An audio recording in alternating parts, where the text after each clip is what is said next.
Driss Ghali est en direct avec nous, essayiste, auteur du livre français « Ouvrez les yeux ». Merci d'être avec nous, Driss Ghali. Je voulais vous entendre sur la réforme du droit du sol. On en parle beaucoup, bien sûr. Réforme du droit du sol à Mayotte. Déjà, Mayotte, pour vous, comment vous le voyez ? Est-ce que c'est un condensé de ce qui se passe, de ce qui va se passer en métropole ou de ce qui se passe déjà dans certains quartiers ? Oui et non. Oui, parce que Mayotte, c'est quand même un territoire à 90% musulman, un territoire issu de la colonisation et qui a voté à plusieurs reprises pour rester français, demeurer dans la famille française, un territoire de couleur.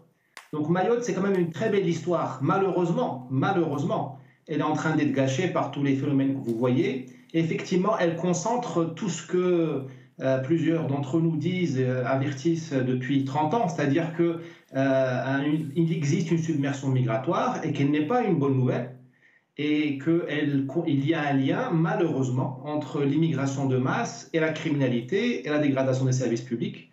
Et un dernier point que je voudrais dire, c'est qu'à Mayotte, les choses se voient plus facilement parce que c'est une île, elle est donc isolée, confinée, et les gens ne peuvent pas s'enfuir. Ce qu'ont fait les Français en général, ils ont quitté les périphéries urbaines pour aller dans le rural. Eh ben, les pauvres Mahorais ne peuvent pas s'enfuir, il n'y a que la mer et la montagne. Pour vous, la réforme du droit du sol, pour être très clair, il faut la cantonner à Mayotte ou l'élargir à toute la France ? Je vais être sincère avec vous, à mon humble avis, ça ne passera pas, ni à Mayotte, ni pour le reste de la France, ni pour tout le territoire. On a vu l'épisode récent du Conseil constitutionnel avec la loi sur l'immigration. Il se trouvera bien des gens à Paris, au Conseil constitutionnel, pour dire que ce n'est pas bien, que ce n'est pas les droits de l'homme, ainsi de suite. Bien sûr, si on enlève le droit du sol, il faut le faire partout, puisque le problème est un problème national. Mais on est malheureusement, c'est un problème avec le gouvernement Macron, au-delà du en même temps et des allers-retours, c'est qu'ils ont des bonnes idées, mais trop tard. Il fallait enlever le droit du sol il y a 30 ans. Maintenant, vous savez, les gens ils viennent en France, ils viennent dans leur famille. Vous savez, la France Mayotte et la France sont attractives. Au-delà du droit du sol, il y a les hôpitaux, il y a les familles, les gens rejoignent des diasporas. Vous voyez ce que je veux dire ? On a 20 ans de retard. Vous dites qu'avec le regroupement familial, en réalité, on peut abolir le droit du sol, l'immigration continuera à être importante.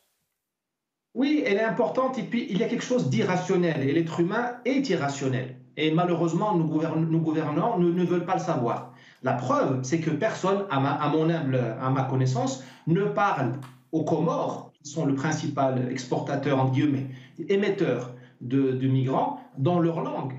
À ma connaissance. Je ne sais pas si France 24, RFI ou la France Télévisions dit aux Comoriens « ne venez pas à Mayotte ». Parce que les gens croient toujours que l'herbe est plus verte ailleurs, même s'ils savent qu'ils vont galérer, entre guillemets. Et c'est ça le problème, c'est qu'on peut enlever le droit du sol, le droit compliquer l'asile, le regroupement familial, les empêcher d'aller aux urgences, ce qui est très difficile d'un point de vue humanitaire. Mais même si on fait ça, les gens sont pris par la bougeotte, c'est un phénomène mondial. Et c'est ça le défi que doit aujourd'hui relever la France, avec le doigté d'un grand pays des droits de l'homme, mais aussi avec le réalisme. C'est-à-dire que Mayotte est en train d'être colonisée. C'est une colonisation de peuplement. Vous dites que ça ne pourrait pas passer parce que ça serait bloqué par le Conseil constitutionnel.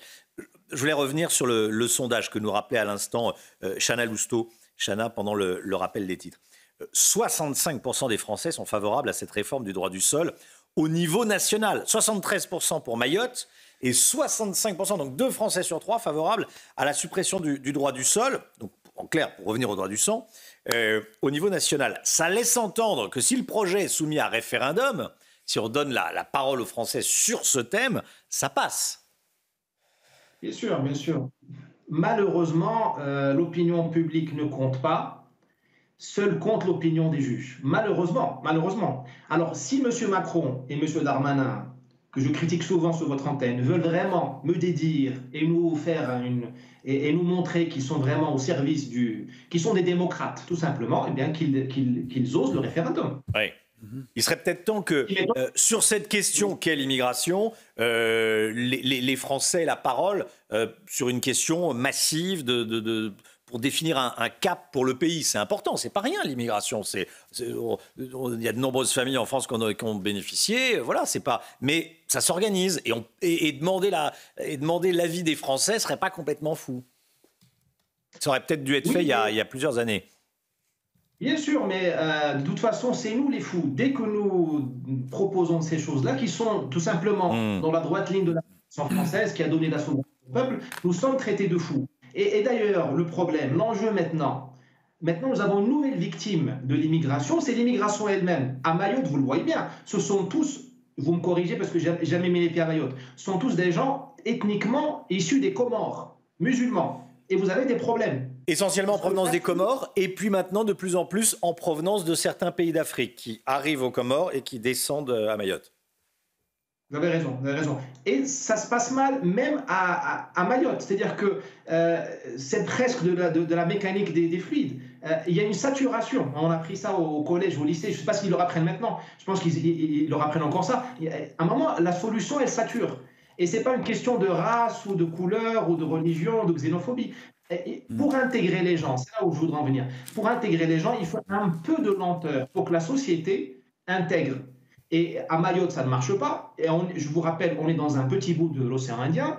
On n'est pas chez le portrait robot du fascisme selon la gauche française. Et en France, mais ça ne marche pas. Donc même l'immigration en tant que phénomène, je veux dire, le succès des immigrés dans leur immigration devient impossible. À un moment donné, les flux sont trop forts. Merci beaucoup Driss Ghali, merci d'avoir été en direct avec nous ce matin dans la matinale de CNews. Je rappelle le titre de votre livre français, Ouvrez les yeux, une radiographie de la France par un immigré.